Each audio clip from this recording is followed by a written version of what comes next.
এই যে টক প্রায় হয়ে গেল। এবার আমড়াগুলো দিয়ে দেব। আমড়াগুলো আবার দিয়ে দেব। আমি বেছে বেছে নেব, মানে ছেলেকে দেব না, বেছে বেছে নেব। তো এই দেখো বড়ি সেদ্ধ হয়ে গেছে। বড়িটা ভেঙে দেখাই কেমন সেদ্ধ হলো। এই দেখো, বড়ি সেদ্ধ হয়ে গেছে, খুব সুন্দর ভেঙে দিলাম।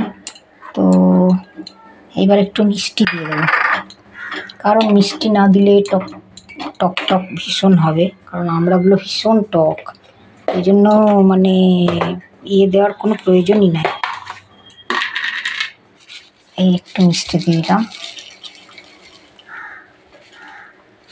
ব্যাস।